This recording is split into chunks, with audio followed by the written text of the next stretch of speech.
Just over an hour's drive from Hobart, a major clean-up is underway.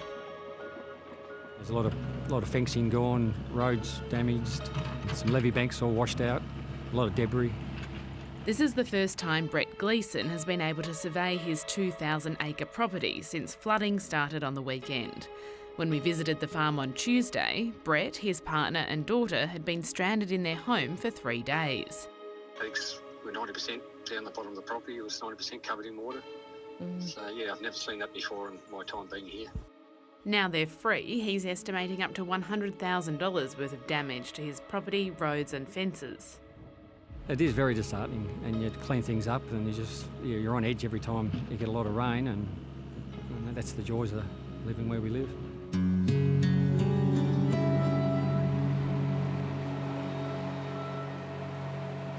Downstream, the swollen River Derwent has been causing havoc for other communities.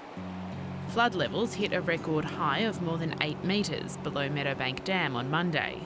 I've got older people coming up to me saying they haven't seen anything like this in 40 or 50 years.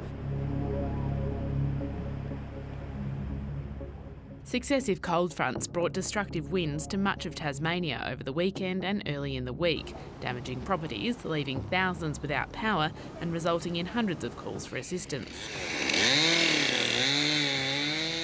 You've got to acknowledge the suffering and the fear, I think, that such a weather event strikes in the community. Walkers were rescued from hazardous conditions on Hobart's Cananya Mount Wellington, which saw a wind gust above 170 kilometres per hour. Those cold fronts hit much of Australia's southeast. Destructive winds also swept across Melbourne, and a woman died after a tree fell on a cabin in Moama on the Victoria-New South Wales border. So on the whole, it has been quite an intense period of severe weather across the southeast.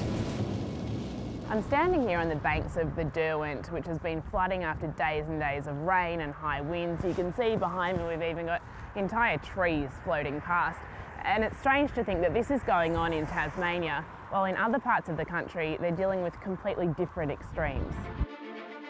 The nation's hottest ever winter temperature was recorded when Yampi Sound in Western Australia reached 41.6 degrees last week. On Friday, Birdsville surpassed Queensland's hottest winter temperature on record, hitting 39.7 degrees. The same thing happened in South Australia when Oodnadatta reached 39.4, and Sydney Airport saw its warmest winter temperature hitting 31.6 degrees. For Australia, August 2024 was the warmest August on record. We're looking at some of the numbers. It was 3 degrees above the long-term average. So 3 degrees in day-to-day temperature doesn't seem like much, but when you talk about average across a whole month, it is extremely significant. For some, that's enjoyable weather. But on Monday afternoon, there were more than 60 bushfires burning across New South Wales, with 17 out of control.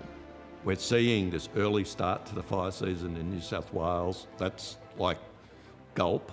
We're really seeing the force and the strength of an angry climate. Professor of Fire Science David Bowman says the past week of weather shows us not just how extreme weather events can be, but how quickly conditions can change. Tasmania, now flooded, had been in drought. The fact that it was this whiplash from an extreme drought to extreme flooding and extreme winds and extreme coastal erosion, and that's happening so quickly. That's the thing that I think really needs to be understood in the community. Is from what we've seen in New South Wales, we can have these flash droughts where you can very quickly switch all of that green good stuff to really flammable dry stuff. The message from us would be to keep an eye on the forecasts and warnings, especially when we start to see these severe weather events. The conditions can change very quickly. That's something Derwent Valley Mayor Michelle Dracoulis is conscious of. An event like this one, where we've got all this water, much of it was needed. I realise now that in the next month or two we're going to have some higher fire conditions because the grass will get taller. I would be certainly not fooled into thinking that because we've had some good rain that bushfires have been cancelled for this summer. It doesn't work like that. Those still cleaning up after the most recent disaster are hoping they'll have a reprieve before the next. Just prioritise what needs to be fixed first to get on our way to getting it back to some sort of normality.